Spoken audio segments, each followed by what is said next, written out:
We have at CNI Studios, we have Tiago Caldeiras, Secretary of Transportation, and the President of the Brazilian Chamber of Industry of Construction, moderator of this panel, Mr. José Carlos Martins.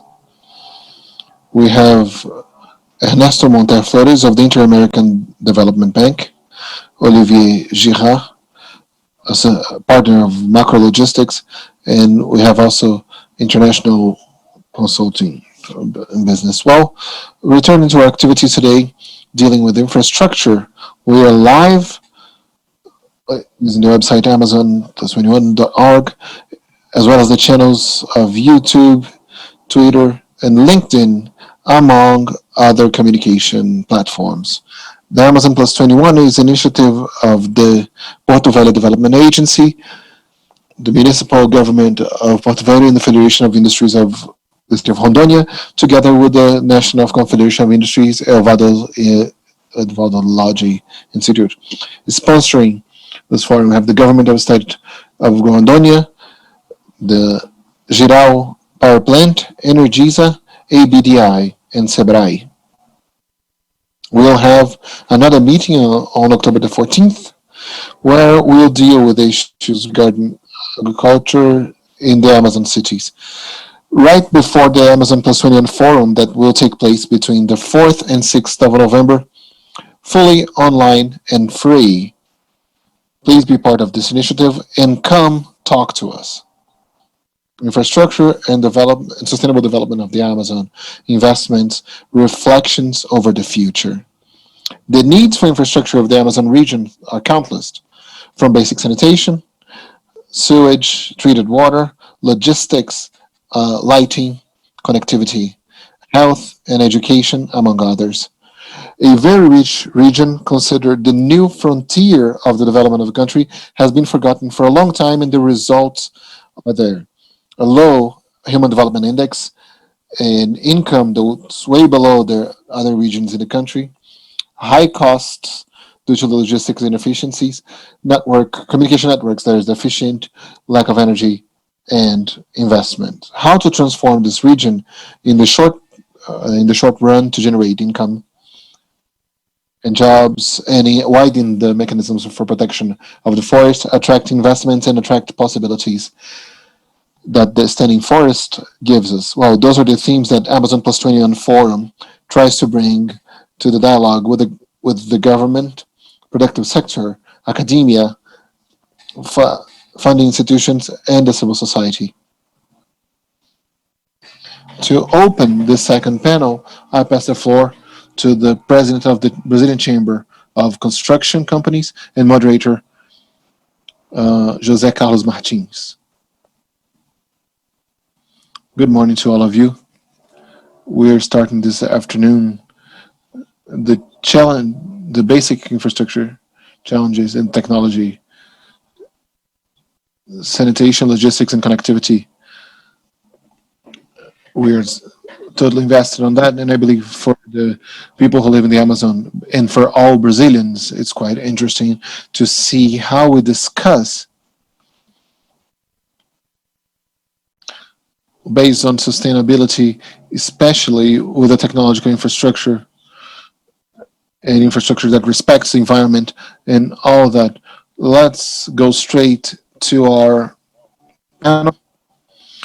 I'd like to invite Olivier Girard, a partner of Macro Logistics, to make his initial intervention. Welcome, Andre. Good afternoon. Good afternoon to all of you. It is a pleasure to be part in this Amazon Plus 21 forum. We're in São Paulo, a bit far away from you due to the pandemic, but totally open to discuss this great region of the Brazil, which is the Amazon.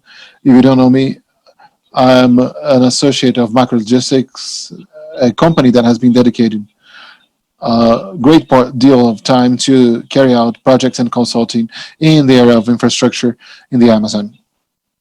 We started some 10, 12 years ago with a nautical project. This was a project that was carried out with the aid of the Amazon, the legal Amazon industries, and the support of CNI. This project has been a project that revealed in Amazon that is quite productive. Project, well, we had the assessment of over 60 products consumed in the legal Amazon, seeing where they would go and what are the types of uh, water that were used, being roads, waterways, and looking at all the gaps and all the bottlenecks that the region had and what needed to be done in order of priority of logistics project. And it's quite interesting to notice that one of the main axles, 9 were defined as priority for the Lego Amazons and for the Lego Amazon. I mean, and one that was prioritized back in 2010 was the one that it is the new or the main way forming the Amazon, which is the Highway 63 that goes to the ports of Santarém and Vila do Conde. Back into 2010, that region moved not a lot of cargo because the highway was not done. There were long lines, very long lines, with problems and bottlenecks and bridges that were never built, and it took a long time. And the port would move 100,000 tons of grains a year. In 2009, just for you to see, it became 10.9 million tons. So we were quite happy to have contributed with the Lego Amazon projects, showing this was a priority axle. It reduced 20% of the logistics cost of transportation for grains from Mato Grosso and the southeast of Pará for the exports. This attracted a great deal of industries to an area that was just a district of 5,000 people, and it became a great cluster of waterway movement of cargo. Another interesting analysis that was done back in the day was to show the importance of the Madeira River waterway, which was used already back in the day, but their use uh, was increased, but it still needs investment, especially for highways.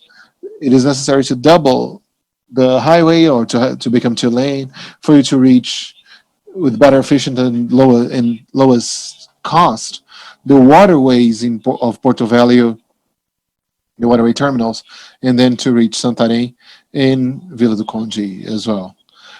We have worked for a long time. We did for the Superintendency of Development of the Amazon many different studies for the 9 states in the Amazon, showing the importance for the investment in logistics and prioritizing some state-based projects that would be necessary to improve the logistics, especially with aggregation of cargo. The aggregating axles, that's how we called it, taking it to the main axles, which are the Tapajós and the Madeira River waterways. Something that, just to add my initial, actually, well, we spoke of the importance of the Amazon as a binational cluster. We always talk bioceanic corridors in the Mato Grosso cargo that would be exported in Rondônia for the ports of Peru and Chile and China, and we were able to see that was unfeasible, that it would increase over 40% of logistics cost to take them to Chile or Peru. But something that was interesting that we saw, it was the importance of using those integration axles, such as the transoceanic highway that goes through Acre, Porto Velho, and goes from Peru to the Bolivian market as well, and the importance of implementing actions in order to increase the bilateral trade with our neighboring countries, being Peru, Bolivia, Venezuela, in spite of all current problems they have, all of those countries that we can have a better contact and a better growth of the foreign market, but it's quite small at this right now. And what we have with Peru, goes to Peru, it goes through Santos instead of using the Amazon infrastructure. So I believe that's what I wanted to bring in the initial considerations. And I'll be here for us to talk more about the Amazon, which is something that we're quite interested. We have worked for a long time in projects with the private as well as the public initiative. Well, Amazon is very endearing to all of us. Every time we talk about it, we're talking about a topic that is quite dear to all of us. Now I'd like to invite Mr. Caldeira, Secretary of Transportation of PI. You have the floor for your considerations. José Carlos Marques. I'd like to congratulate our colleagues from the panel and congratulate CNI for this event, the Rondônia Development Agency as well. It is a pleasure to be here. Well, Jose, Amazon, like I said, is very dear to all of us. And every time we see it, we're in love. I was in Manaus and Belém in the beginning of September executing a PPI project. Those are the fishing terminals, those concessions that have been qualified in the PPI to search for public-private partnerships to execute the projects that were in place. And it's amazing the need for infrastructure, not only for giving this example of fishing terminals, but roads, waterways with complete services. So the list is quite long, and the projects that are qualified in PPIs in the partnership investment program, as they're qualified, they're dealt with as priority, strategic priority by the whole federal government, and it's even in the law. So the portfolio of projects that are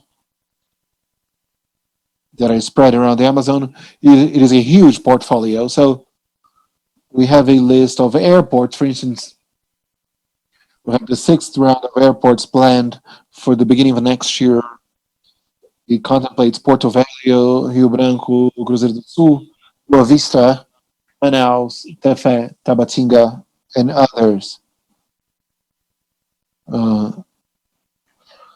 And over $2 billion investment is going to be contracted only for the airport round alone. And now we're going to have in November meeting, forecasted for November this year, the concession of smaller airports, the regional airports in the Amazon will be the first one, well, the first sponsored partnerships in the federal government, the states and municipalities. They are used to have a sponsored concession, but this is going to be the first one of the federal government, the first or second. I mean, there are other competing with this project. Yet, while it shows the initiative of the federal government in having this concession of smaller airports, well, this shows the importance the federal government gives to the Amazon and towards the integration and mobility. The portfolio is huge, and you could discuss it and talk about specific project. We have Faro Grain Railway, have BR 163 mentioned by Olivier, the concession of Faro Grain, and BR 364 from Comodoro, Mato Grosso up to Porto Velho is a quite important one that was mentioned by Olivier. And there were the studies, which is one of the step or the first step of a concession, is to hire the feasibility, the technical and feasibility and environmental feasibility studies. The studies start just next week. So right now we have consultancy firms working first to have an auction for the concession of the rail Highway 364 to, well, to double the almost the entirety of the highway, and the second Northern Arch corridor, which is the Highway 364 with the Madeiro waterway. This project needs to be thought about joint with the Madeira waterway, as a great deal of traffic is cargo that goes through the Madeira waterway. Well, we have a study. The pre-feasibility study phase is just started to think what are the necessary services to have a better capacity of the Madeira waterway, even to think about a possible concession of the waterway. This is we have very few cases of concession of waterways. We need to assess what are the possibilities of tariff and investments that must be done in all the licensing.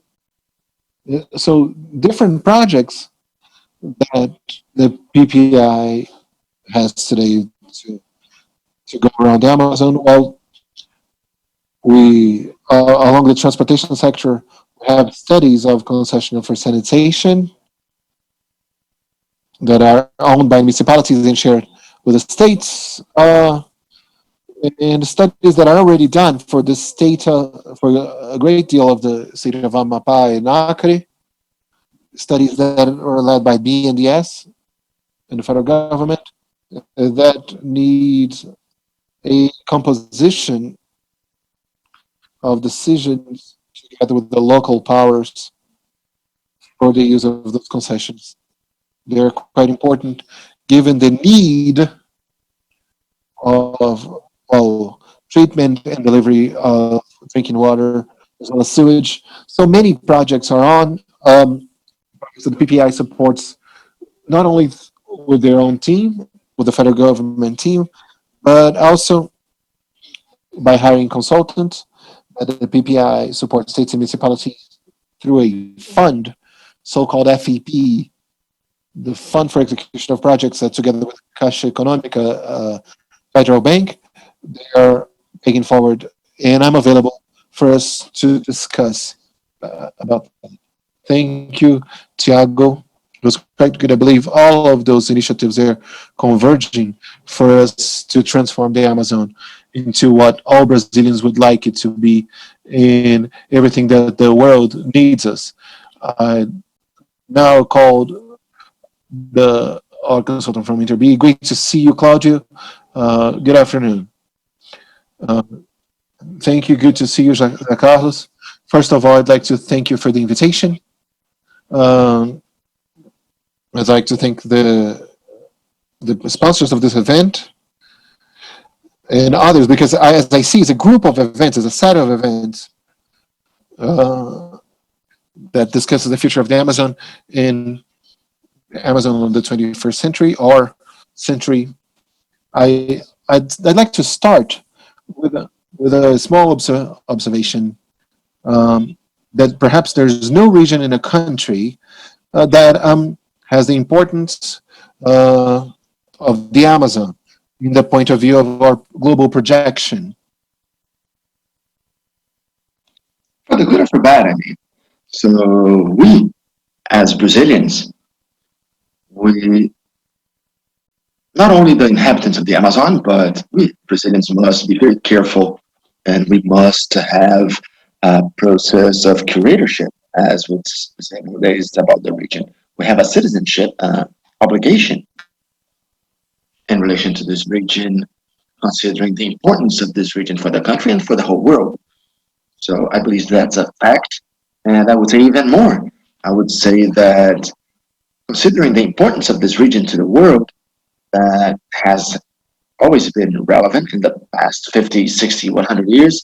And for Brazil, it's an increasing importance. It is an increasing importance for the reasons that we all know. In this room or seminar or meeting,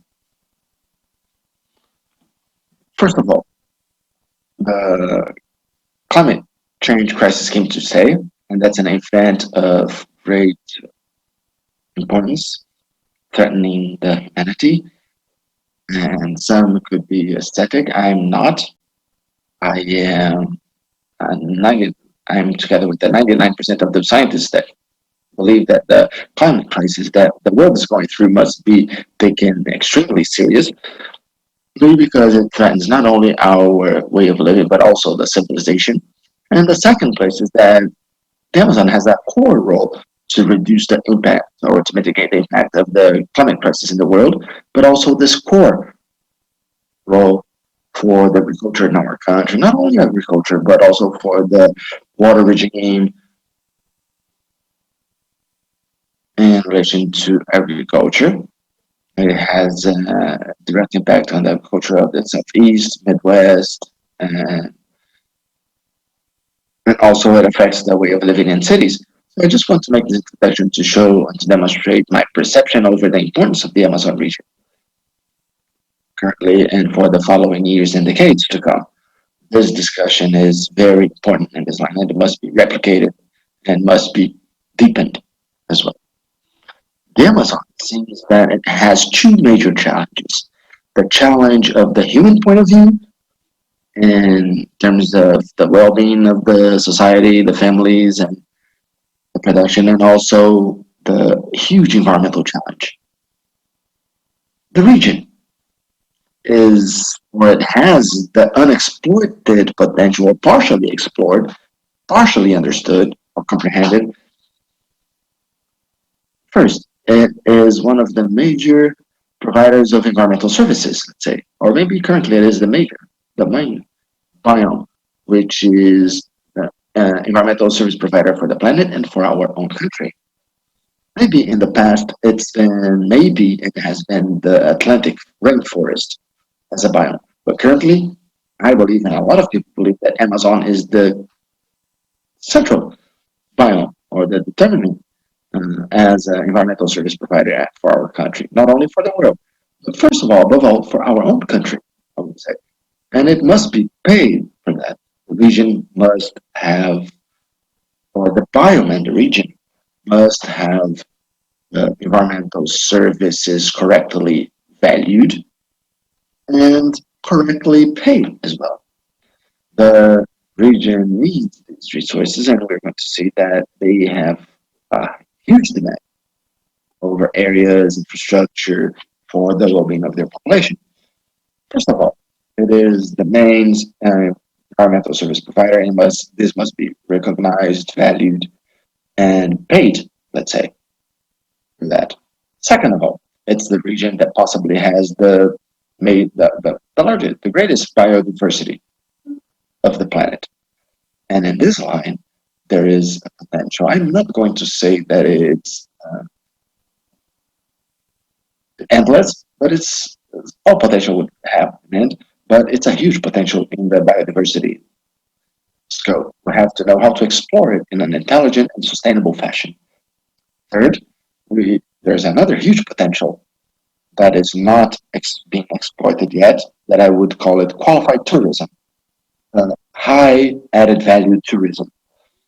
People nowadays are willing to pay 100, 150, $200,000 to stay 15 minutes in a capsule inside orbital flights. There is a category of individuals, and that's an increasing category, that obviously it doesn't make sense to pay $100,000 to visit our Amazon.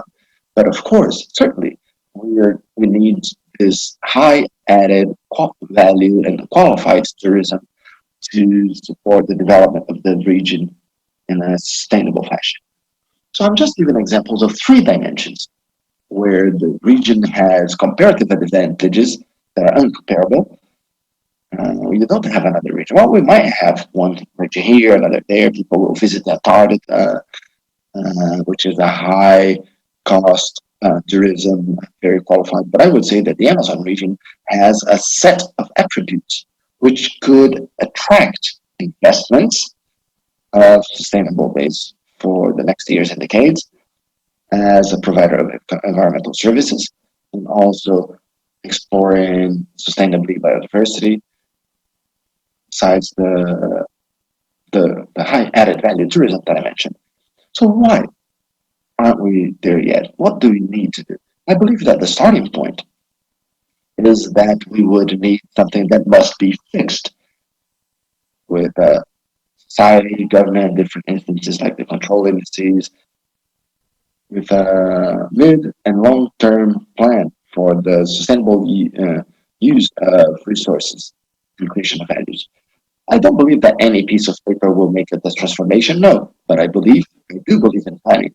I believe that Olivier also believes in planning, mid and long term planning. It's not purely technical planning, some would say, technocratic. Of course, that it must have a technical pillar to it. It must have a technical foundation on it. But it must be done with the society and the government. And based on all reasons that you would need a planning. Well, it's a signaling, it's a process of coordination, it provides information, and a lot of information, by the way, which is currently lost. Where is this information currently? In the private sector, in the society. So the planning infrastructure and in the borders would be where? In the United Kingdom, in New Zealand, in Australia. How do they do it? Well, they have a process of consultation through public, private sector, and the society. And when we talk about the public sector, it's in a broad sense, not only the government, but in a broader sense, the judiciary and control institutions. Well, we need to fix that. Let's say we need to have a great consultation for the Amazon. And that is the most important region as a biome, in my opinion, once again, for the country. And maybe the most important region for the whole humanity. That must be recognized, valued, and the starting point, I would say, is the mid and long term planning. Second, it's a brand that cannot be wasted. Amazon is a brand, Amazon, rainforest, or the biome Amazon. This biome is a very strong brand. It's a brand which is internationally recognized. It's a brand that needs intelligent exploration for sustainable tourism to attract investments and to attract investments not only at lost fund. Yes, some of them may be, but we should have also variety. I believe that we lost Claudio's signal. Well, anyway, when Claudio is back, we're going to pass him the word back. Now I will, is he back? Hello, hello? Okay, yes, he's back. I'm sorry for that. Well, talking about telecommunications as well, right? What moment was I interrupted again? Sorry? Well, you were interrupted when you were talking, well, the last 30 seconds we lost. Well, I'm going to start concluding because we have to advance. So we have to attract the leading companies in the 21st centuries. It's the new generation companies, I mean, that are concerned and they are interested in the Amazon. And also we need, and that's the topic of our discussion here, we need investments in infrastructure based on the well-being of the population and the competitiveness of companies. I would like this update to focus on one dimension of the infrastructure. We already mentioned about logistics, which is essential, considering the complexity, the territorial dimension of the biome. I'm going to close quickly talking about basic sanitation. Basic sanitation, the Amazon reflects the drama and the low level of what it reflects, and it has an impact over the drama of the low human development index of the region. We have 50 companies that render services of basic sanitation in this region. 41 are public, 9 private. The index of water coverage is very low, 47%. Sewage collection, only 30%. In the urban areas, we're talking about as well. And what is the future of this? How do we see this ahead of us? Well, we have a new framework of basic sanitation, which was already approved by the president, and now we hope and we believe in that we can create a small revolution, and or we even believe that it could be a huge revolution in basic sanitation. The calculations that we have for the Amazon region as a whole would be 45 billion reais of investments that are needed to universalize the next 3 years. That's the demand of investments we have. This is an investment which will have a direct impact over the health of the population, the learning of the children, and the education of the children. So some people forget that at this moment we are concluding a work on this topic related to health and education and basic sanitation. 45 billion in the next 13 years. So that would be 3.5 billion per year. In the total of 45, Rondônia is one of the cases, 6 billion reais in the following 13 years for Rondônia. There is a huge challenge, not only to universalize and enhance the efficiency of the services and reduce the water losses, which are huge, very high in our country, and very high, more specifically, in the Amazon region. The rates of energy and energetic and efficiency. I know that we're going to talk about energy soon. It would be huge as well. Just a comment. The basic sanitation sector is the sector where economic sector, which is has the greatest load burden. It absorbs and it consumes more than all the other economic sectors. Around data from 2 years ago, 2.2, 2.3 of the total load of the country goes to the basic sanitation sector. The efficiency, energy and efficiency rates are very low because the equipments are old, bad managed, and we have a huge way ahead of us to improve the efficiency, reduce the water losses, and even more important than that, enhance or increase the coverage in a way that the population could receive a good service. So we have on one hand the major developments that we have for the Amazon, for the world, and for our country. We have as Brazilians this obligation, let's say, and it's also a huge opportunity. And so we must have this commitment with the population, the well-being of the population, the competitiveness of the companies, and the infrastructure would be essential in one of the dimensions. We have several dimensions. We have the logistics, and we are going to hear about energy, but it's one of the dimensions also essential, which is basic sanitation. And sorry for delonging too much. Thank you, Claudio. I would like to say now that the, the next participation, if you would like to access Spanish, English, and Portuguese simultaneous translation, you could access Amazônia+21, Amazônia21.org, and you will have access to simultaneous translation in English, Portuguese, and Spanish. Amazônia21.org, so you could access simultaneous translation. So now I pass the floor to Ernesto Montefiore from IDB. Ernesto, welcome to our panel. I would like you to talk a little bit about our Amazon. Thank you so much. First of all, thank you so much for our sponsors. We are very deeply involved in and very happy to participate in this panel. Well, I will be speaking in Spanish, so we have the translation to help the participants. My name is Ernesto. I'm in Netherlands here. I work in IDB, and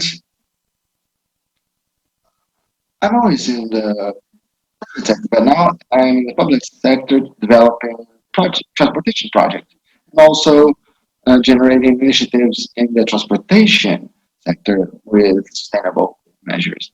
It's we had a huge effort in the sustainability aspects or investments infrastructure. And our bank has an internal structure, and we created a sustainability management that supports those areas of sanitation, energy, and transportation, developing projects that are more sustainable, let's say. I have a small presentation. I know it's going to be a very kind of fast, not to be repeating some topics that have already been mentioned. And I would say that I am completely in line with Cloud because the Amazon is a unique system and it's a unique wealth in Brazil, let's say. And this Amazon region has this wealth recognized by the whole world, and we could see the challenges, and but all the challenges have opportunities. Next slide, please. We have here some slide talking about the challenges for the providing infrastructure, not only in the Amazon, but you could see visible numbers like the annual levels. I believe $200 million per year. So we can close the infrastructure gaps up to until 2030 for the American Caribbean region. The countries would have to invest 3.5 or 4.5% of their GDP to close these gaps. And we have here some of these challenges. What are the structural challenges that we have for the Amazon region? Well, we could see the high needs and the low quality of services, low productivity, and we also have the increasing needs of the population, low investment, and climate change also, and some institutional challenges such as governance. Next slide, please. And here, we also uh, leverage, we can see how we could be leveraging and creating this infrastructure in a more sustainable fashion. For that, we have here three main reasons and hypothetical reasons for such. One would be the infrastructure as a means to offer a service, and this means would be um, generate systems for the community. Infrastructure must also be a result of a planning. Well, the planning processes are more inclusive now, and they must have a greater participation. So now we must be including innovative mechanisms in it. So we could be leveraging this participation. It's not enough to submit projects as it was done previously in the past. We now have to ask people how we could do the project or sit with the people in the villages to see what are the ways to do it, because now we have the technology in our favor for such. And also these links could be clarifying some doubts and connecting us to people. And we could be seeing what results could be achieved through these dialogues. And also to bring more innovation to this participation and relationship to the with the communities. And the other one would be the four pillars of sustainability. And we are already familiar to them. That would be the environmental, social, institutional, and also the part, as you all know, of investments that you are all aware of. The other point would be in relation to enhancing the projects every time we receive investments. So we could have a sustainable infrastructure. We have to, well, the next slide now, what happens is that we can see here the four pillars. And the next slide, please. So we could be seeing how the added value is placed. And this slide we have, you could see, well, the projects, infrastructure projects that we have. When we incorporate aspects of climate change, we have some specific benefits here for these projects. And the same project, we could be incorporated even climate change aspects. So between 20, 30, 40 years, this project should still be, the infrastructure should still be useful for a population after all this time. And here's some participations and adaptations of the communities. Nothing beyond what we saw in private initiatives, but this project will be uh, contradicting what we already say it's sustainable. Well, we have here the assistance not only of climate change, but also which as we have green aspect and we hear the complaints and opposition, and as you can see in the next slide, we have this what we want to show as examples. We are now dealing with the identification, the opportunities, how to have a more sustainable project in each part of the cycle of the project. So from in the planning, we have the prioritization, the event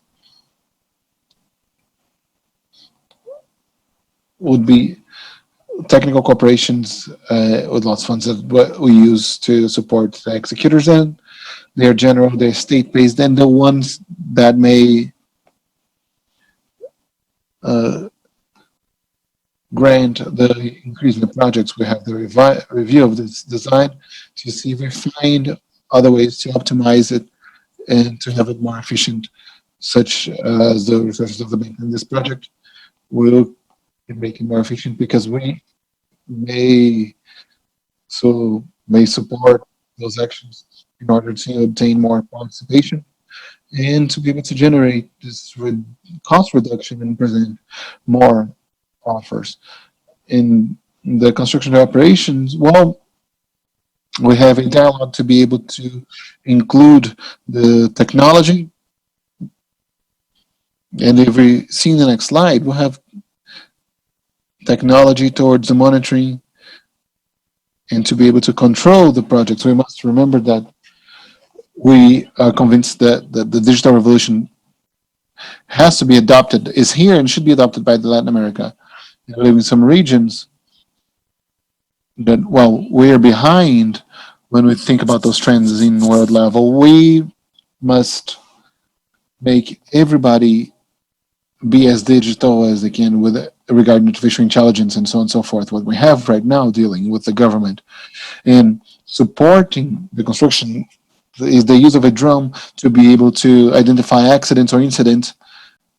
You, you work with a risk reduction, there's a transformation. We understand the damages that are caused, and we can identify larger actions where this type of highway is being built and what type of roads and where, what roads it should be improved. And we can manage the materials or the raw materials and even verify what is being used and look at what is being used illegally. Here, we are trying to help all of our stakeholders to try and use those technologies. If we see the next slide, you see an example of a data information system that we make use of together with the bank as well as other developers. And we found a way to manage all types of data, and they may show us precisely what we are supporting regarding the where we have the designs and immediate data with the in the areas that have this material, as well as the ones that are in possible need for settlement. We have all of that within a platform that you can have the three-dimensional designs and this was one of the biggest efforts we made for the future. So in order to incorporate all those aspects for the administration using BIN, using BIN. In the next slide, you'll see another example for you to be able to visualize the sanitation. This is a satellite image where we can see and identify what are the water points within the system, the water system. And this effort to be able to identify those water points is exponentially smaller than the traditional one, so a lot less effort. And with that, we have more examples, as you was said once before, and perhaps I'm repeating myself a couple of times, but we're doing that step by step in order to reduce, well, by using better technologies, we need to identify what are the breaches for this technology in order for us to reach the population and the users that, well, that moment do not have access to the internet or they don't have their phones or an access to a computer. So how can we close the gaps to help the development of a more complete development of infrastructure. If we go to the next slide, as you can see here, we have just one example of what we are focused on towards this resilience. So have the life cycle of the of road highways from 20 to 50 years, bridges from 30 to 75 years. We for piping 5 to 100 years, and dams we have 50 to 100 years, and we have clients to support the types of action and verify the design, see all the changes, and consider the scenarios that may advance, because this is the type of risk assessment that is more well analytical and even understanding what are the risks that have the need of more better decisions.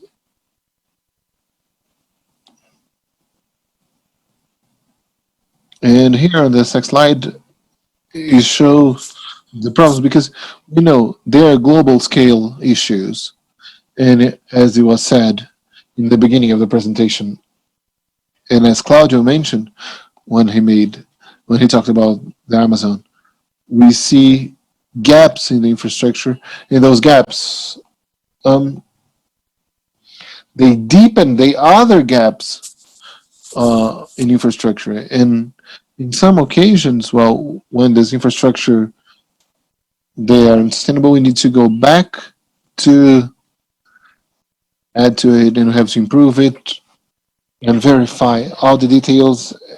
And at the end of the day, we have more expenses. And here we have some, well, what we call, well, create so many projects and with the help of experts that not necessarily we have to feed them 100%. Well, many solutions that we have here, and we must think about those additional activities or the additional analysis, and sometimes redesign or change the design. And what we do is we create new initiatives for new markets, but this is certain, this is a fact. And many times we need only a readaptation. And what we need is to see what would be the ones that have more impact with less resources, that many times they can bring multilateral banks to fund those projects, as well as private banks as a medium invest for revolutionary projects that may reach smaller businesses, such as the pilot projects that we have, and how to create those measurements. And what I'd like to highlight, perhaps I'm repeating myself here, but we must think about innovation regarding technology, and we see that as a great opportunity towards sustainability and improvement in investments. And with that, I believe the last slide talks a bit about the sustainability of the SDGs. And I know the message would be, well, when we create sustainable infrastructures, we align with all international commitments that we're trying to have as an international sustainability target. And I apologize once again for making the presentation in Spanish, but I try to do that as fluid as better as I couldn't do it in Portuguese. Well, thank you, Ernesto. Thank you for your presentation. It was great to have your participation here. We're great. We're all hearing you in Portuguese. Thank you very much. Well, before the next round, please try to be a bit more brief in your comments. And I'd like to bring together a couple of points that I believe they're important. Well, the first of them is, I mean, it's logical that for you to create a better social human development, you must have a better integration of the Amazon region with the rest of Brazil in different ways. And that goes through the infrastructure, but this infrastructure itself is a series of a lot of resistance to be implemented, being the environmental part or others, because all of that is quite complicated. And the question is, well, it is a huge challenge. And how did you not to miss the opportunity? To miss the opportunity of history, a digital world. Everything is here, and something Ernesto mentioned a couple of times, and I wrote that down. If I would get a a couple of words from what he said, it would be efficiency and technology. Those are they're Siamese sisters, and those things are more than ever needed in the Amazon. In Amazon, everything is too large, and being that so, each degree of efficiency that you have ends up being rolled out to the rest of the region. I just wanted to comment a bit. You talked about sanitation, and in it's so strange that we have the largest freshwater reserve in the world, but the sanitation is one of the worst. It is uh, feasible to think that, well, people die with the lack of sanitation with so much water in that region. In a place that you open your tap, clean water comes out. So, how to overcome challenge? They're imposed to the growth of the infrastructure in the Amazon that allow it to have more efficiency for us to have an integration with the rest of the world as well as Brazil. I'll start with the same sequence, and please be as brief as you can. Thank you. I believe it's fundamental to think about the Amazon in a more efficient fashion. When we think about the Amazon, unfortunately, what comes to mind, especially what happened in the pandemic, you have the overcrowded hospitals, and a lot that has happened in Manaus. It was due to this lack of sanitation that was mentioned by Paulo and Ernesto. It is this well, we have this population that is needy of a series of basic infrastructure that currently it is privileged due to a series of halts. I mean, we need to have the development of the Amazon without not having sustainability. I don't think they're excluding. And I'll give you an example, something that we talk a lot about in logistics. It was the creation of the 319 highway. Manaus is a city with over 2 million people, and it's not interlinked to the rest of the country through a road, through highways.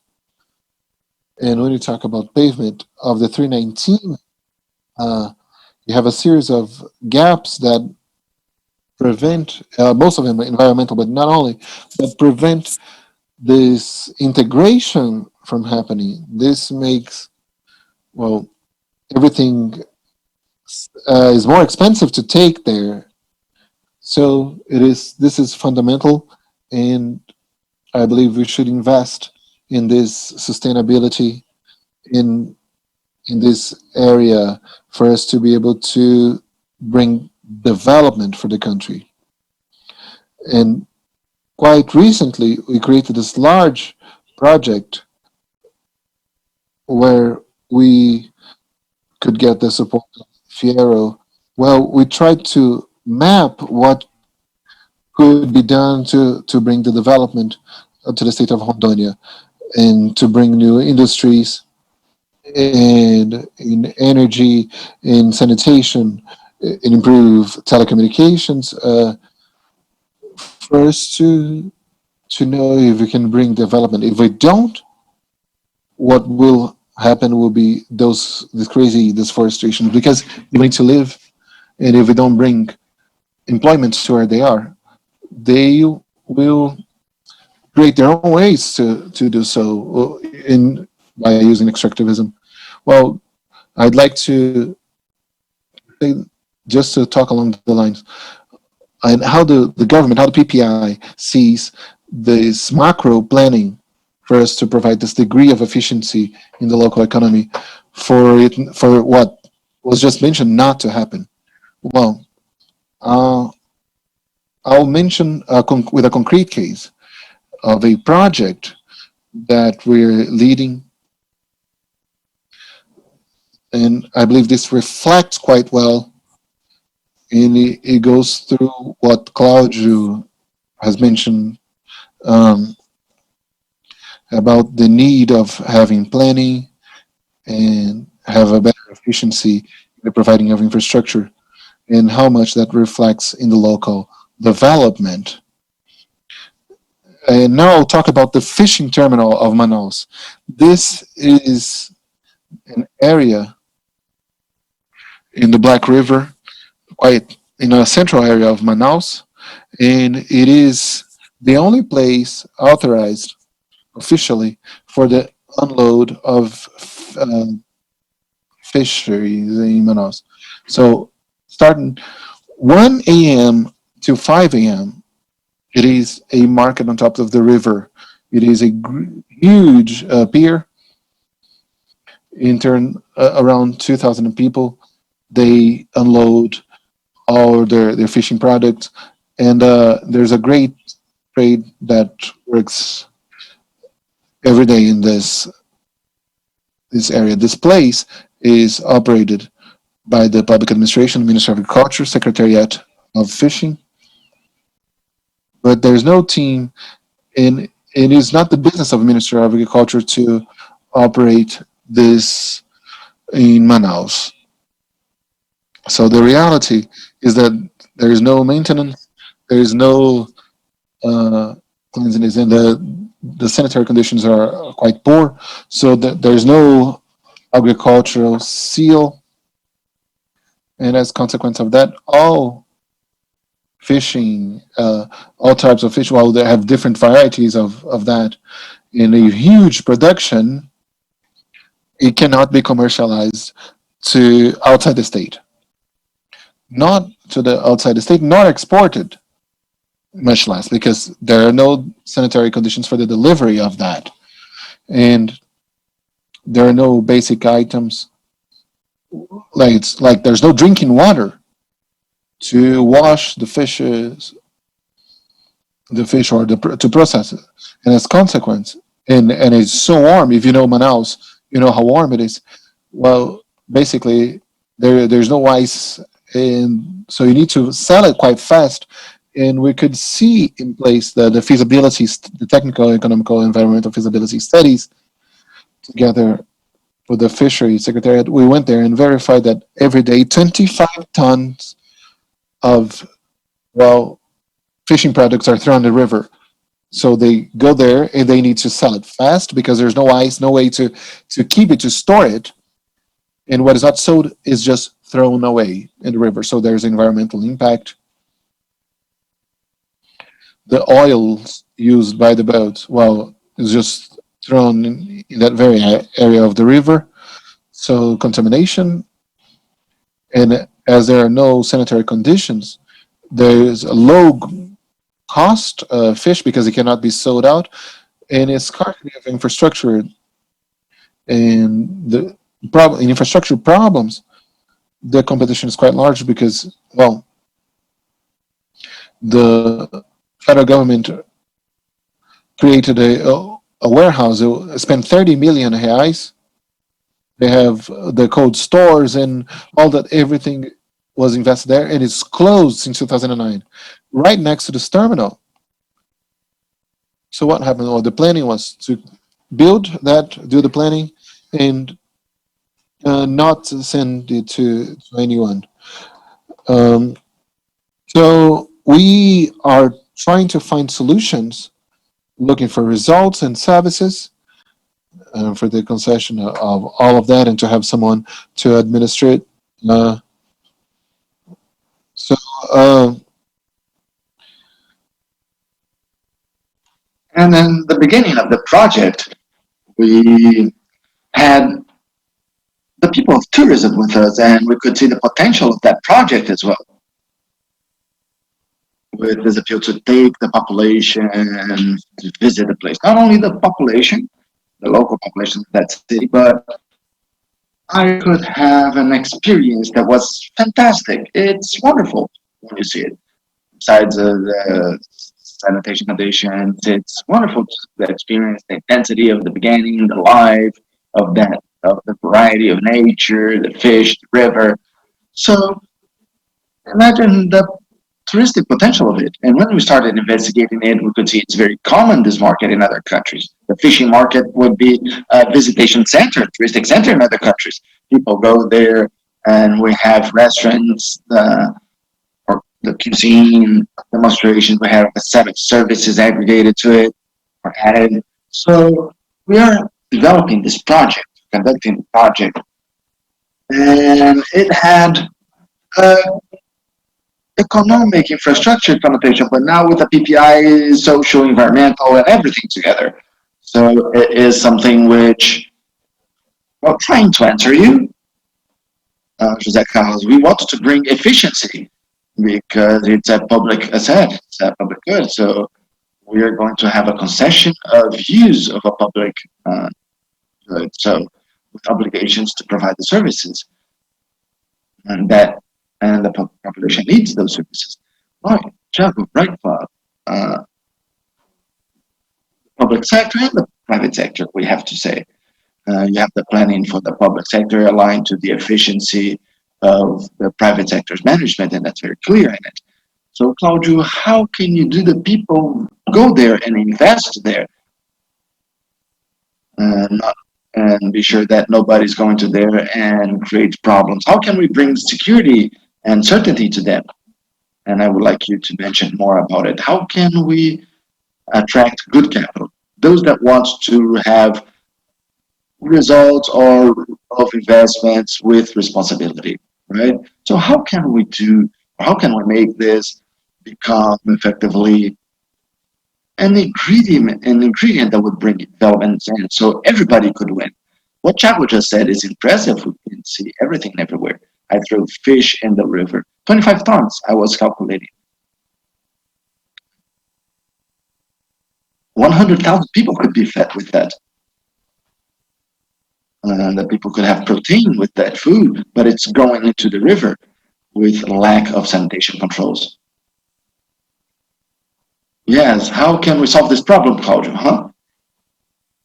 Well, I believe that I started making a calculation here as well.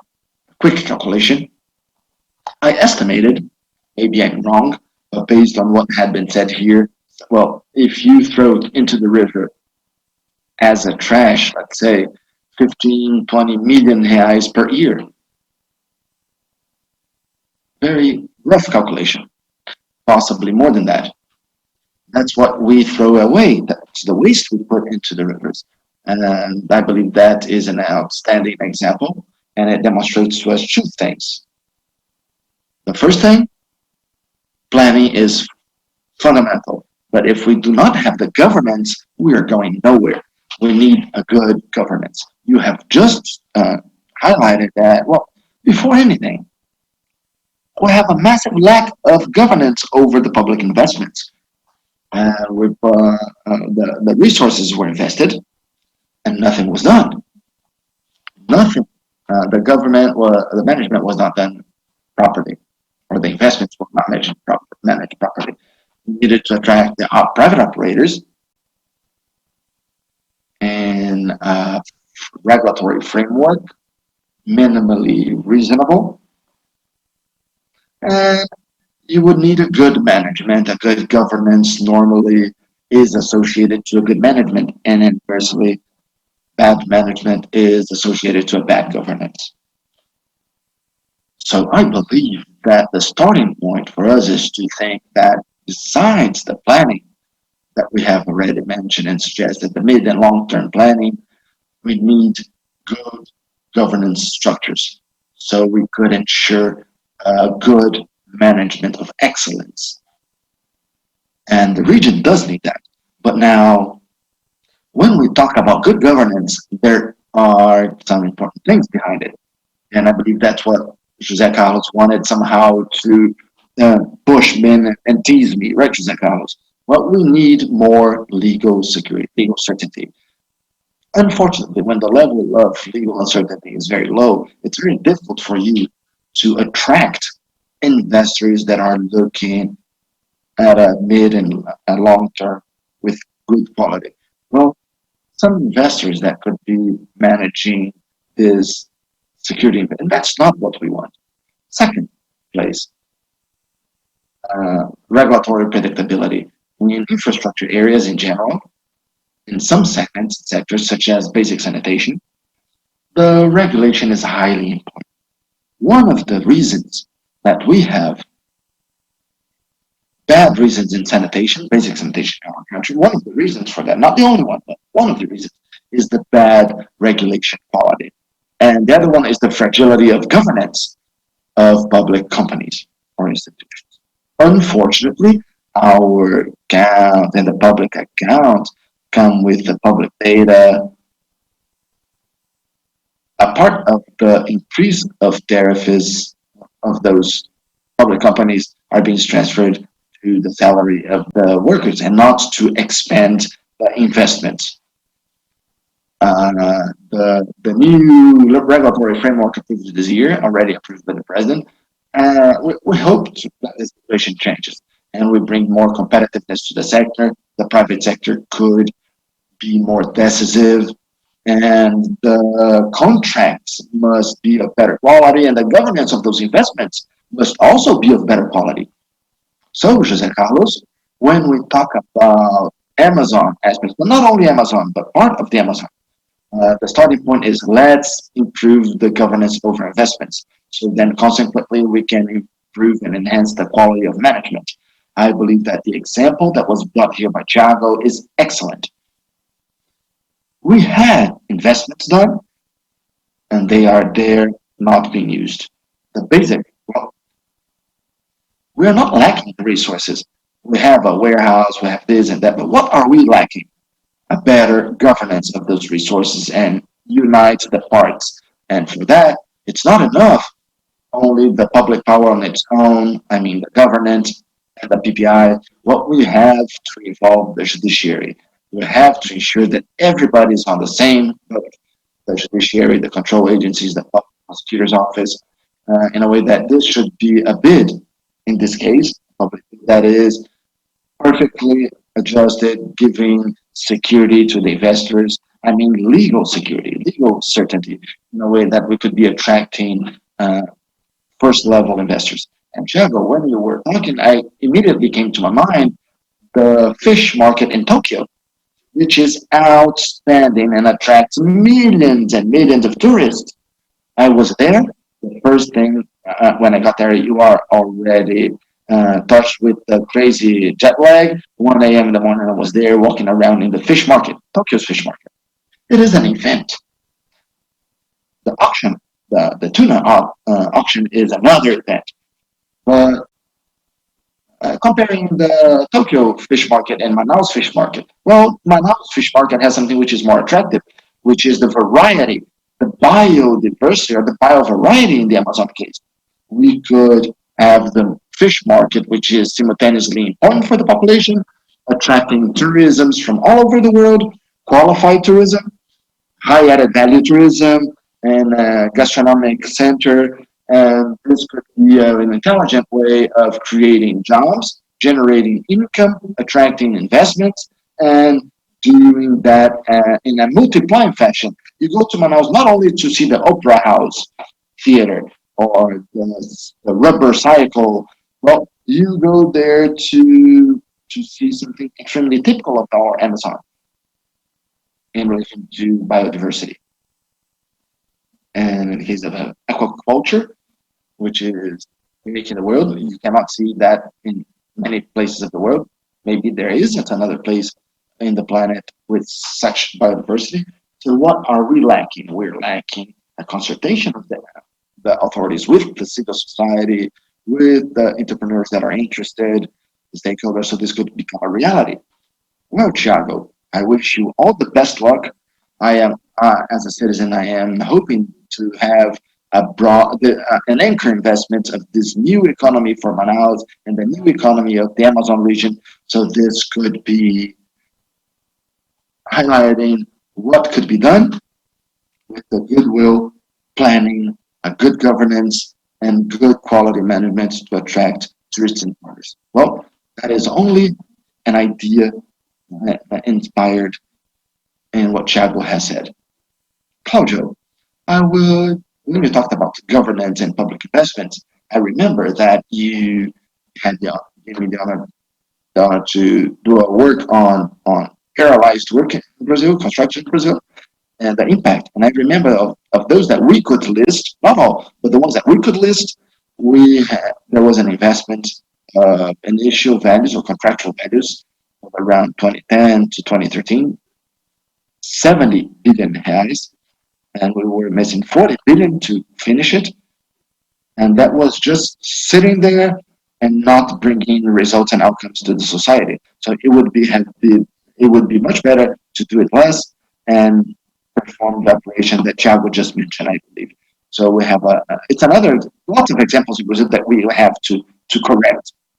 Ernesto, a question to Ernesto is Oliver was telling us about his experience, Thiago was telling us about the fish market, and Claudio mentioned something extremely interesting, which is the legal certainty or security. I would like to ask you how the external experiences could be bringing us information and helping us on how to overcome these problems so we could have a better pathway in approaching and these issues. Ernesto.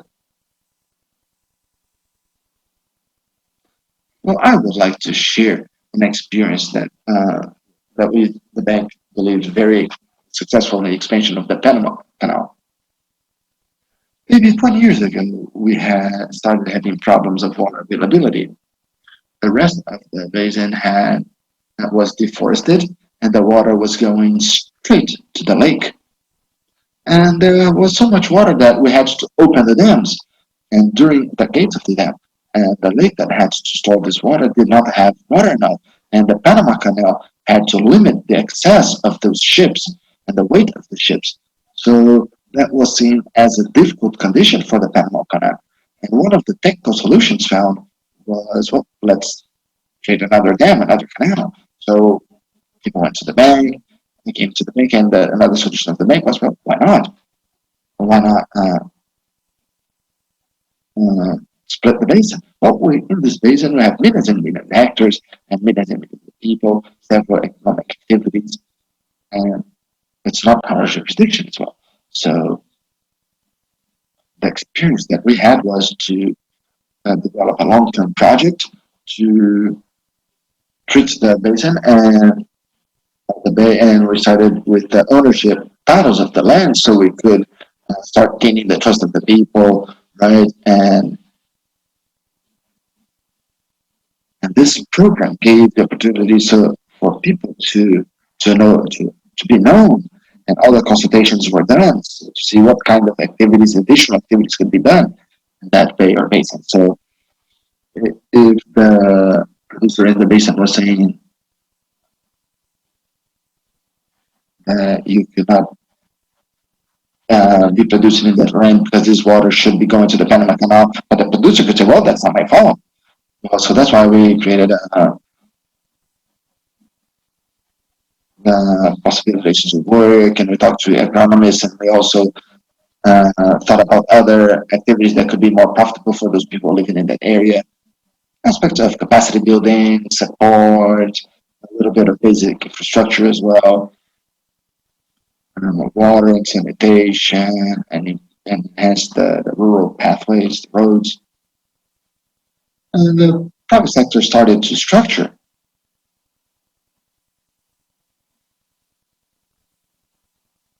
And then the private sector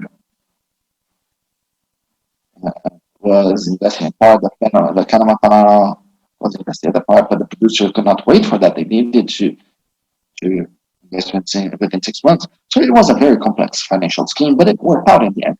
And after 7, 8, or 10 years, the basin started to be recovered. We had more economic activities that never happened before: tourism, beekeeping, and cattle ranching in a better controlled fashion, the technical support to the producers, and all the work being done with them. So sometimes the people don't think that we have this ancestral knowledge of not the food products as well as food supply. Is I wanted to talk a little bit about this interinstitutional collaboration among different agencies and institutions. We have to think in a long term. We have to plan at a long term. And at the end of the day, it was not needed to build another dam. And as a result, the costs were lower. We didn't need all of those investment, construction, and get water from one basin to the other. Well, it was not needed to. It was not possible to do that within a year. Those are actions that take longer time, possibly a decade. But this was the base or the foundation of the opportunity for the expansion of the Panama Canal. And the canal also includes the circulation of water, new biotechnology, etc. So I believe that this will be only a few examples that we can share here because it involves everything basically. A bit of the citizenship and the institutional strengthening, education, strengthening of new technologies. And if we plan, if we have the patience to see it being performed, well, that's going to change everything. And the economy and the investments of those resources is incredible. So that's something that I would like to add and comment here about experiences of other projects. Thank you. Well, I would like to go back now to Olivier and to make him a specific question and to go back to the topic. How, Olivier, can we advance mainly with those logistic projects? We have several of those projects with the private sector, and we know what has been done in terms of waterways. But when we talk about Amazon again, Amazon's so huge that we have so many different situations available. And we have the waterways that comes from Mato Grosso State and Rondônia. So I would like to ask, what do we need to do?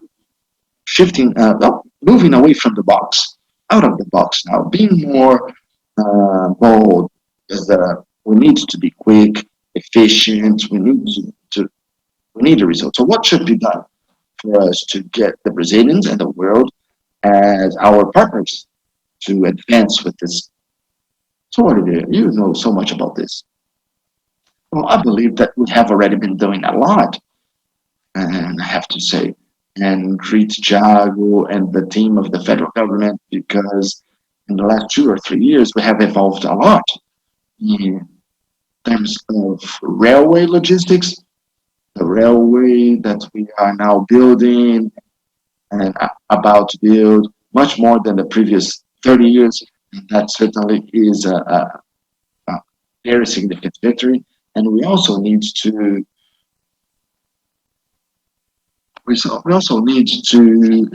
tackle some problems that we're facing, and when executing those projects, we're sure. Well, we have an Amazon, a beautiful Amazon, a wealthy Amazon, with all this environmental wealth. But what we have been facing here in terms of environmental resistance for the construction of some infrastructures, what makes us have here in Brazil a third world infrastructure that wants to become something better or a first world infrastructure, but with environmental restrictions of the first world. We have some restrictions that not even in USA or Europe you could see them, but here in Brazil you could see them. And that is a barrier. Well, we have to try to speed up the judicialization process. And we have a huge legal uncertainty, right? Because the government sets up a project and a study, and in the end, it is blocked lots of times during years by some conflict or other problems of judicial order, let's say.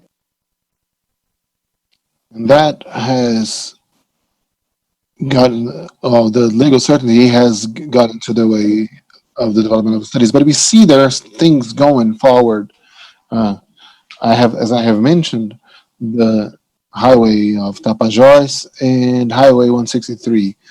We have shown to many clients the Tapajós waterway in the exit to Biricituba, it was more economically feasible. And those private companies, they needed to invest, and they started investing heavily in the cargo transportation, any seaport terminal, Santarém, Itacoatiara as well.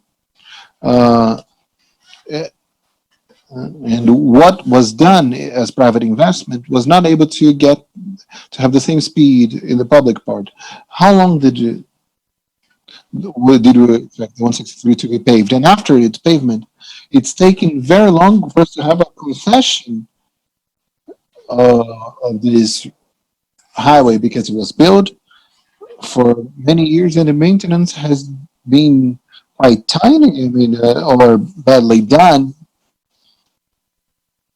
It is something that is expensive because we are in the Amazon forest with the high volume of rainfall and a large volume of cargo of grains on one way and fertilizers in the other way.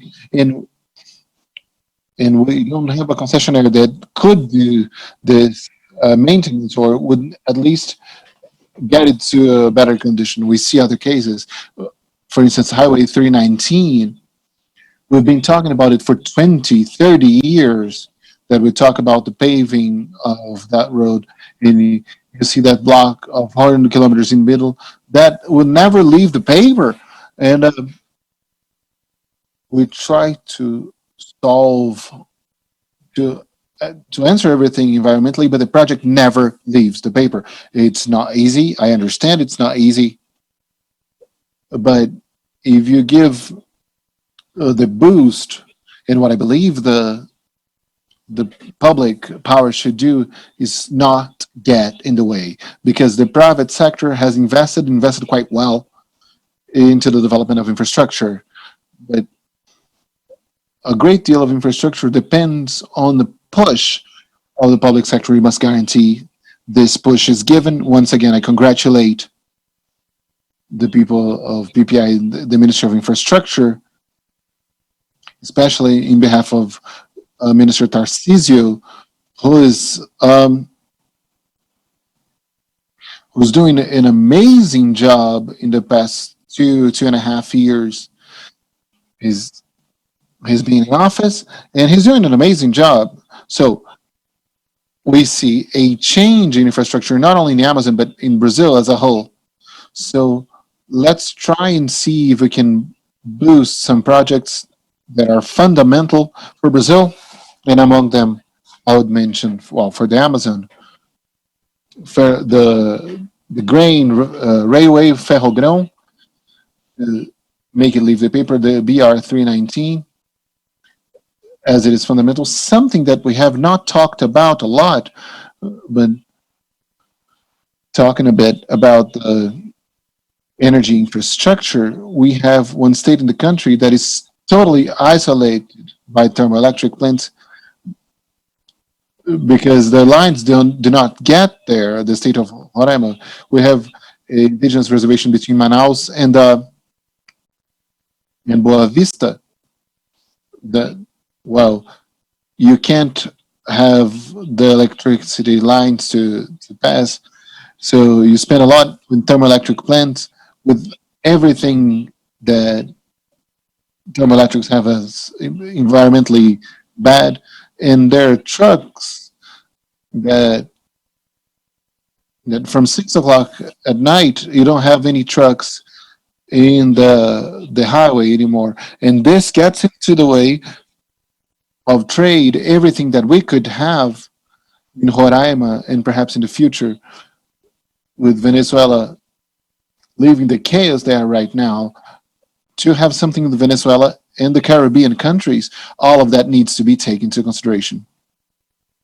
I'd just like to stress what you have mentioned, congratulating the government, PPI, Ministry of Infrastructure, Ministry of Mines and Energy, and Regional Development, where you have sanitation, all the work that you have done. Uh, this has been done in the past uh, 10 years, and the PPI people, they were working with a series of things like that in the past 3 years is a lot more than the last 30. This is absolutely true. So I wanted, Thiago, just to provoke really quick. Well, first, I want you to tell us a bit what are the larger projects. You talked about airports, you talked about the fishing terminal, but what are the larger projects that are under study? But mainly, if there was a magic wand, like I would solve this to you, what would be necessary? What would you take forward? You said, well, I have three, let's say like a genie, you have three requests. What would be the things that you'd ask? Because you see sometimes there's a loss of efficiency that makes things, well, less efficient. So what, thank you, Jose. For me, the the biggest point would be Ferrogrão. This would be a greenfield uh, highway with zero public resources. The only thing would be the previous environmental license, and the studies are being done by APL. So, which is a small portion of the project. So, Ferrograin is currently the Court of Accounts. And speaking about the steps of this auction, well, first there's the decision. So actually to decide to make things happen. Sometimes this is quite time consuming, but is done effectively by a decision of a PPI council composed by 7 ministers of state. So once a decision is made, the feasibility studies start. Those studies may take an average between 6 months to a year. And in some cases, it takes even longer, well, it depends on the project. And after those studies, the public consultation is in effect to hear society and contract. And usually the government receives hundreds and thousands of contributions in the public hearing, and the contributions must be assessed, their reports, and then justify if it's going to be accepted or not. And once the adjustments are done, the procedure in the federal government is to have the okay of the Court of Accounts before the digital publications. So you have all that in the Court of Accounts, and the time of the court is something that varies quite a lot. The teams are quite different, uh, and then it's sent to the rapporteur, and it may take 2 or 3 months for transmission lines, or it may take a year or even more. The assessment of the Federal Control Agency, in case of railways, for instance, which is the biggest deadline, and it's a year until it's all approved. So fair grain was protocol, I believe, in July, and we do not know when we're going to have the okay of the Court of Accounts, and afterwards we publish the the bid document, the invitation to bid, but it's quite hard to conclude this path in less than 2 years. So what we have had in the past year, they were led by Minister Tarcisio and Bento as well. Those are projects that were started in the previous administration, which is a merit of both administrations to start the project and then to have concluded this bid. So from the amount of projects that have been initiated since January 2019, well, it starts showing in the beginning or in the end of this year, beginning of next year. So I have a list. As I mentioned, one is Ferrogrão, and then you have the concession of highways. We have, well, the CAPEX is quite large, as mentioned by Oliver. Highway 163 is one of the concessions that is more advanced in our timeline. There was a delay that happened due to the pandemic, due to the projection of demand, the estimate of economic feasibility of the project. We need to reassess it. There was a delay due to that, due to this new study, and especially in the airport sector. The airport sector lost around 95% revenue, so we needed to reassess. But we're quite confident with the project. It is hard. I'd ask if I would ask the genie.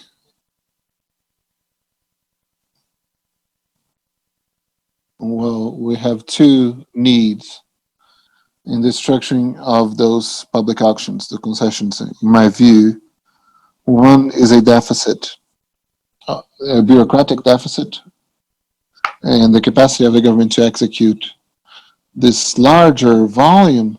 Not only the government, in fact, the government most of the times they hire consultants. So it is a very large volume for the amount of labor that we have, the amount of human resources we have, and that may be contradictory if you think, well, that the cost for the government is a lot larger and so on and so forth. But on the other hand, we have deficits in specific points, like the amount of the personnel in order to execute all that. So that's why the government puts together all branches of BNDES, multilateral organisms, IDB, and provides us with support for states and municipalities, and different types of consultants. So I would request that we would focus the bureaucracy and direct people to structure more concessions. And we in PPI, we are suspect because we believe in the concessions model. And then I would also ask my GD for a change of bias within the code of account of thinking concessions as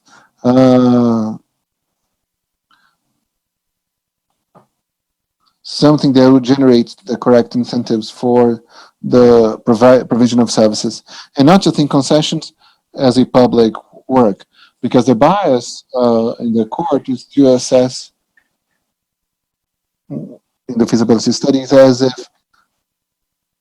everything needs to be right. Well, the amount paid for sand and for everything that's going to be used for construction material, and this generates a loss of time and a loss of effort that sometimes is useful. The bid will correct any difference in assessment of the project. Thank you, Thiago. I believe what Thiago says is, and I'll give my personal opinion. It's not institutional. When we talk about public employees, they're in excess. Well, this is wrong. Maybe they're in the wrong place, perhaps. You have the government objective and something that when we talk about the controller's office, we sometimes we are concerned about the end and not the middle or the mean. So it's form of a function. I believe those both are similar. But what would you request for your Genie? We're an investor and we wanted to understand what are the opportunities in the Amazon. In your view, what are the large opportunities for investment that, I mean, you give consultancy for companies? What are the, I mean, the other places you see, what is the most promising in terms of results? Um, because all of that for Amazon, it relates to what Oliver said. Um, you talk about the regional market that you end up creating, and with the 9 states of the federation that are out of the Amazon. Tell us, what is a good option? Uh,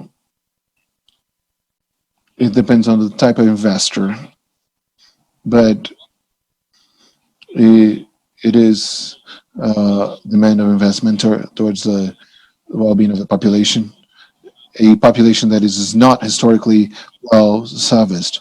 I'd say, given the new framework of basic sanitation already approved, there is a ever-growing interest of investors in even companies, Brazilian companies,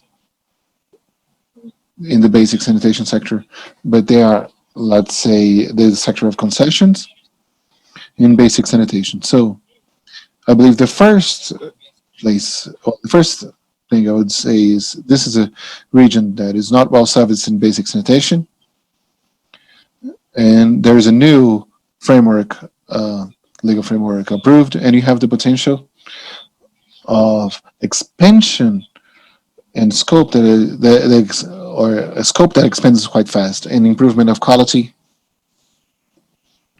of the well-being, and improvement of quality of life of populations, the well-being of families that have a large potential. Well, first, basic sanitation once again, and second, I believe it is a region, and we'll see in the next panel, has a large energy potential,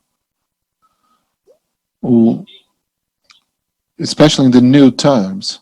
Um, so to generate all the distributed generation, this has a very large potential in Amazon, uh, especially because a great deal of the population is fragmented, demographic fragmentation, if I may.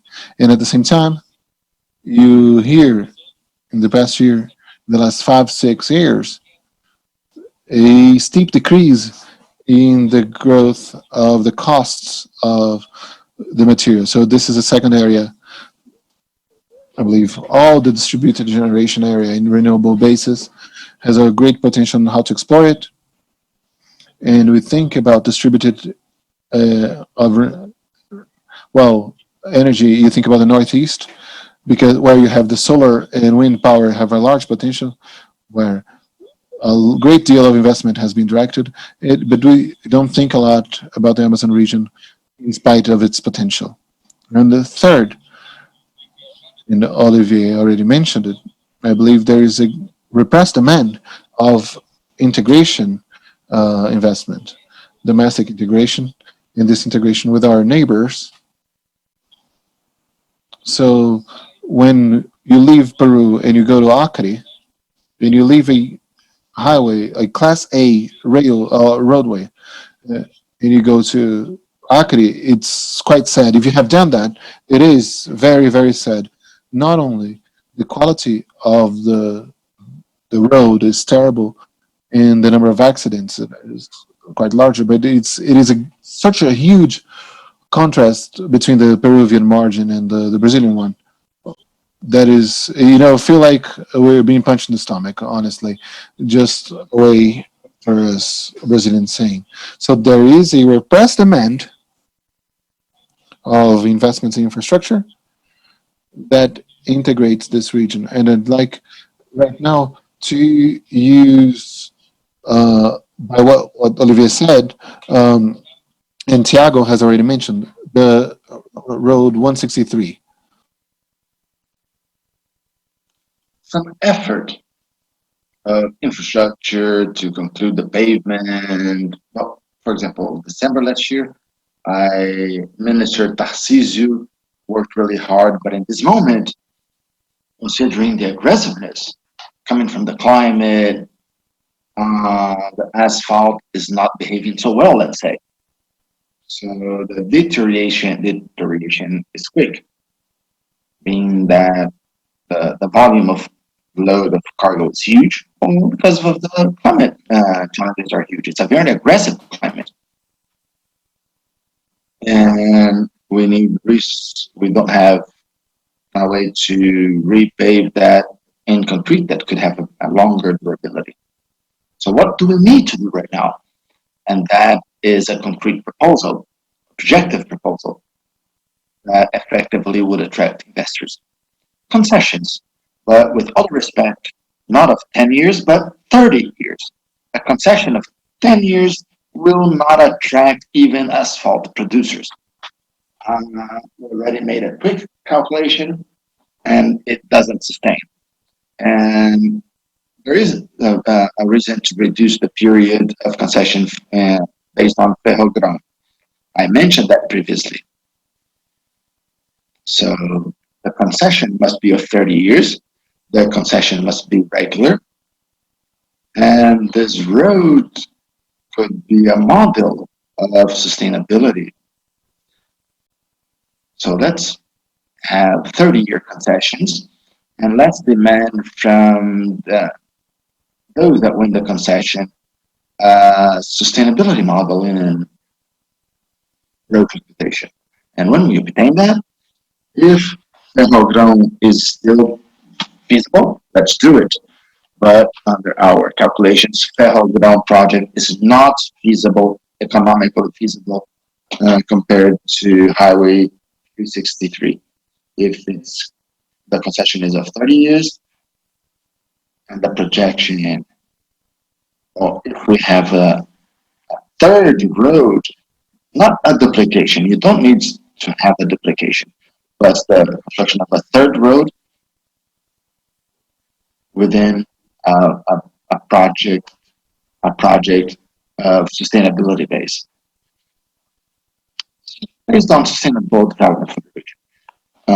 30 years, Highway 3063, the third road, and sustainability models. All of this can attract a huge number of first line investors. So we're giving an example of, well, taking the link of what Olivier just mentioned. This makes a lot of sense for that region. And we have several other projects of infrastructure. And I could mention another dimension that basically we did not discuss here, but it's fundamental, called telecommunications. A region with this extension and the territoriality and the complex challenges that we have there in the Amazon. We that know the Amazon well, we all know there very well. We know how fundamental it is and how the costs have reduced in a way that you could effectively make a integrated call. Well, once again, it's a dramatic lack of governance. Telebras company did not show us why it exists. We should have had much more efficient solutions at lower costs with a private investment. You don't need the public sector for that.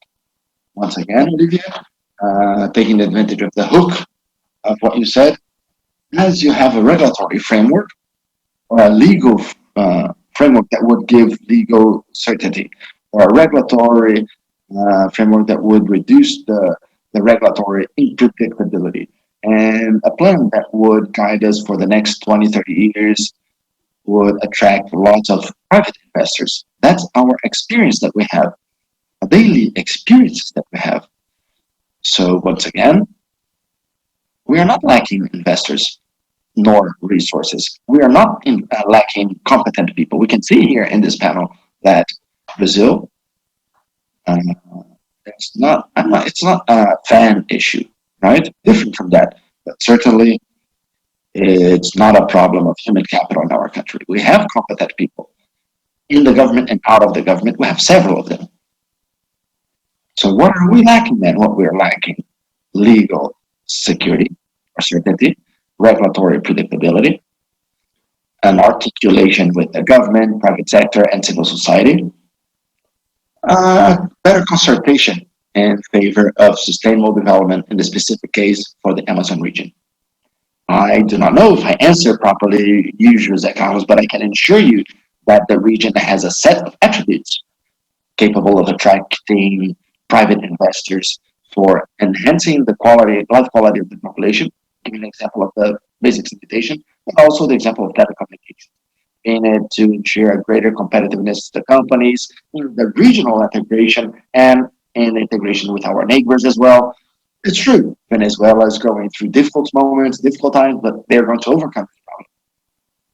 Soon, they're going to have a new Venezuela with a huge economical potential, because we know they have, and we could be uh, exploring or enhancing or involving this Amazon region as well. They're neighbors. So once again, there is a huge potential, not only for the example of integration with Peru, as I gave, but we have a set of countries that are surrounding, and they are part of the Amazon in reality, not our Amazon, they're part of the whole Amazon, that should be better integrated with our Amazon. So that's it. I believe that investors have a huge investment. And the last point, I'm sorry, the last point only is that we have to take advantage of the moment of this strong brand.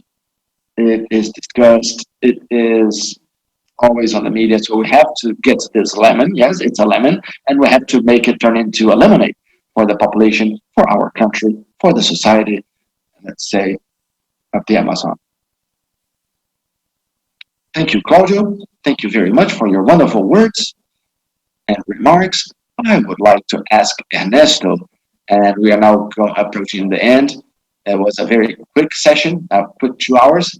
And Ernesto, I would like to ask you, how could IDB help with intelligence, funding, conditions, so we could develop better infrastructure in the Amazon?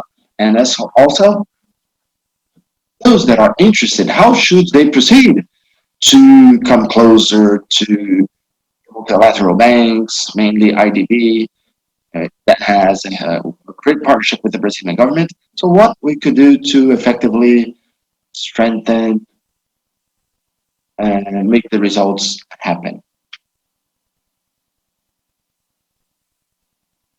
Well, in my opinion, IDP is officially with a single view, and we have the power to apply it. But what I see is that maybe with the implementation, several technical implementation and several dialogues and debates that are already taking place in Brasilia, but also the knowledge that the bank has in sustainable infrastructure and climate funding, in, for example, efforts for the biodiversity, and also, as Claudio was mentioning, we have to guide or well, we have lots of characteristics, and the bank is already involved in an initiative for a fund to promote and also finance some initiatives in the Amazon.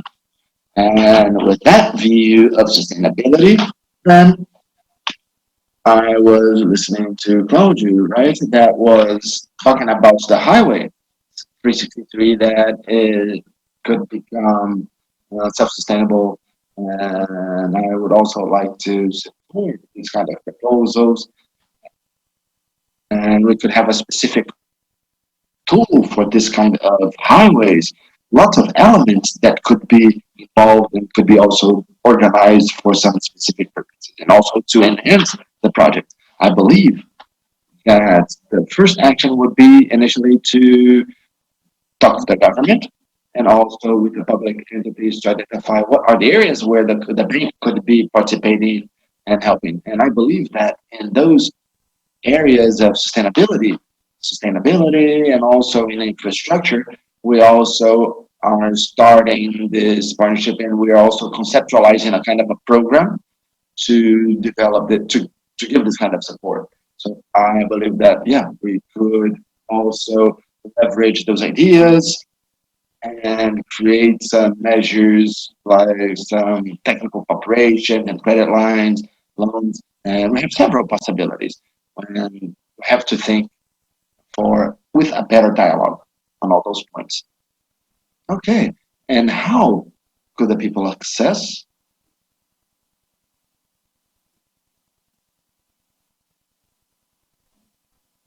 I believe that a way would be to access these, would be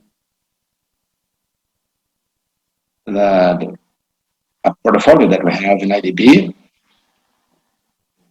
with our representatives. And we also have an email that's much easier to access us. Our email will be to the email. Let me see that. Let me check the email. If I think it's Morgan at IDB. I have to confirm. I'm sure. And well, so through these contacts, we can you can ask me later also, but I'm completely available to to establish this kind of connections. Thank you so much, Ernesto. I would like to thank you uh, a lot for everyone's participation. Olivier, Thiago, Claudio, Ernesto. Thank you all for your outstanding participation with all this knowledge. And thank you, everyone that are watching us and dedicated some time to learn more and listen more about Amazon infrastructure and infrastructure to improve people's life. And that's what we're really talking about, improve the life quality of people. And thank you for the opportunity to be here with you all. My friend Marcelo Tomé, President of the Federation of Industries in Rondônia. Thank you for this wonderful initiative, and CNI as well. We're sure that together we can build a much better Brazil. Thank you very much for everyone's attention.